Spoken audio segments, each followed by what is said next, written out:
Hello student, তোমরা কেমন আছো? আশা করি তোমরা সকলেই ভালো আছো। প্রতাপ একাডেমি কোচিং পরিবারে তোমাদেরকে সকলকেই স্বাগত জানাই। তোমরা যারা একাদশ শ্রেণীর ছাত্রছাত্রী রয়েছো, ফার্স্ট সেমিস্টারে পড়াশোনা করছো, তোমাদের জন্য আজকে আমরা নিয়ে চলে এসেছি একেবারে শেষ মুহূর্তে ফিলোসফি ফার্স্ট সেমিস্টারে দর্শন শব্দের অর্থ। অর্থাৎ তোমাদেরকে বলে রাখি, এই যে দর্শন শব্দের অর্থ রয়েছে, এখান থেকে কিন্তু 2 নম্বরের জন্য 2টি এমসিকিউ থাকবে। 2টি এমসিকিউ কমন পেতে আজকের এই ভিডিওটি কিন্তু অত্যন্ত গুরুত্বপূর্ণ হতে চলেছে। তাই তোমাদেরকে বলো, তোমরা যারা চ্যানেলে নতুন রয়েছে অবশ্যই তোমরা চ্যানেলটি সাবস্ক্রাইব করে পাশে থাকা বেল আইকনে প্রেস করে অল নোটিফিকেশন অন করে দেবে।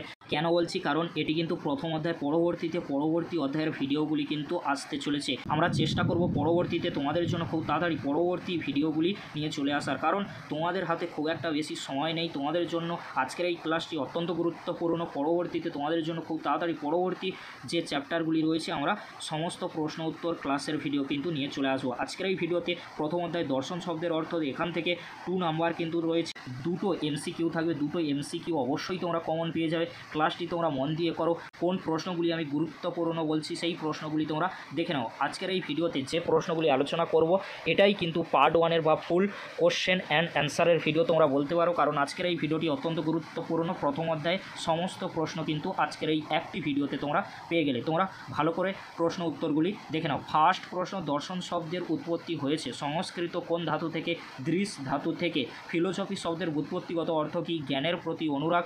যদি দর্শন শব্দের ব্যুৎপত্তিগত অর্থ বলতো তাহলে সত্যের প্রতি অনুরাগ বা উপলব্ধি কিন্তু হতো। ভারতীয় দর্শনের উদ্দেশ্য হলো সত্য বা তত্ত্ব উপলব্ধি। অ্যান্সার হবে সত্য বা তত্ত্ব উপলব্ধি। নেক্সট প্রশ্ন কী রয়েছে তোমরা দেখে নাও। ভারতীয় দর্শনের উদ্দেশ্য হলো সত্য বা তত্ত্ব উপলব্ধি। অ্যান্সার সত্য বা তত্ত্ব উপলব্ধি। গ্রিক ফিলোস শব্দের অর্থ কি? অনুরাগ বা ভালোবাসা। সোফিয়া শব্দের অর্থ জ্ঞান। ভারতীয় দর্শনের দৃষ্টিভঙ্গি কীরূপ? অ্যান্সার হবে ব্যবহারিক ছিল। নেক্সট প্রশ্ন কী রয়েছে তোমরা দেখে নাও। ভারতীয় দর্শনের অপর নাম কি? মোক্ষ শাস্ত্র। নেক্সট প্রশ্ন কী রয়েছে তোমরা দেখে নাও। ভারতীয় দর্শন চিন্তার লক্ষ্য কি? অ্যান্সার হবে ত্রিবিধ দুঃখের আত্যন্তিক বিনাশ। অ্যান্সার হবে ত্রিবিধ দুঃখের আত্যন্তিক বিনাশ। পরবর্তী প্রশ্ন, ত্রিবিধ দুঃখ হলো আধ্যাত্মিক আধি, ভৌতিক আধি, দৈবিক দুঃখ। পরবর্তী প্রশ্ন, ভারতীয় দর্শনের মূল উৎস কি? বেদ। পরবর্তী প্রশ্ন, যারা বেদে বিশ্বাস করেন তাদেরকে কি বলে? বৈদিক বলে। আর যারা ঈশ্বরে বিশ্বাস করেন তাদেরকে কিন্তু বলা হয় আস্তিক। তোমরা অবশ্যই মাথায় রাখবে, সেকেন্ড চ্যাপ্টারে আছে, অবশ্যই তোমাদেরকে আমি বুঝিয়ে দেবো। পরবর্তী প্রশ্ন কি রয়েছে তোমরা দেখে নাও। যারা বেদে অবিশ্বাস করেন বা যারা বেদ বিশ্বাস করেন না তাদেরকে বলা হয় অবৈদিক। আর যারা ঈশ্বরে অবিশ্বাস করেন বা ঈশ্বরকে বিশ্বাস করেন না তাদেরকে বলা হয় নাস্তিক। বেদের অপর নাম কি? শ্রুতি। ভারতীয় দর্শন কি দর্শন? বিচারমূলক দর্শন। নেক্সট প্রশ্ন, ভারতীয় দর্শনে রীত বলতে বোঝানো হয়েছে কি? অ্যান্সার হবে বিশ্বজগতের এক শাশ্বত নৈতিক নিয়মকে কিন্তু ভারতীয় দর্শনের রীত বলতে কিন্তু বোঝানো হয়েছে। উপনিষদে বেদাঙ্গগুলিকে কি বলা হয়? অপরাবিদ্যা বা অবিদ্যা কিন্তু বলা হয়। দর্শন শব্দের ব্যুৎপত্তিগত অর্থ কি? দৃশ যোগ অনর। ভারতীয় দর্শনে পুরুষার্থের সংখ্যা কয়টি? 4টি। ধর্ম, অর্থ, কাম, মোক্ষ। এর মধ্যে সবচেয়ে গুরুত্বপূর্ণ বিষয় কিন্তু মোক্ষ। পরবর্তী প্রশ্ন, ভারতীয় দর্শনে পরম পুরুষার্থ হলো মোক্ষ। শ্রেষ্ঠ পুরুষার্থ হলো ড্যাশ বা ভারতীয় দর্শনে সর্বশ্রেষ্ঠ পুরুষার্থ হলো মোক্ষ। পরবর্তী প্রশ্ন, ভারতীয় দর্শনে পুরুষার্থ নয় কোনটি? অ্যান্সার হবে আত্মা। পরবর্তী প্রশ্ন, ড্যাশ ধাতু ও ড্যাশ প্রত্যয় যোগ করে দর্শন শব্দের উৎপত্তি হয়েছে দৃশ ও অনট।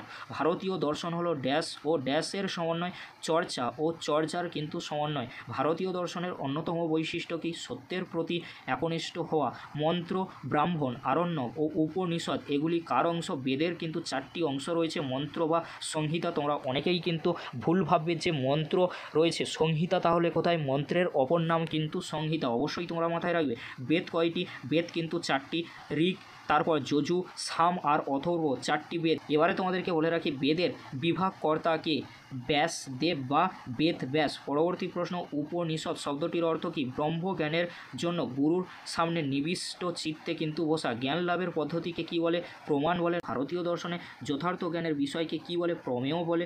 প্রমার কারণকে কি বলে? অর্থাৎ প্রমার করণকে কি বলে? প্রমাণ কিন্তু বলে। ভারতীয় দর্শনে যথার্থ জ্ঞানকে কি বলে? প্রমা বলে। ভারতীয় দর্শনে অযথার্থ জ্ঞানকে কি বলে? অপ্রমা বলে।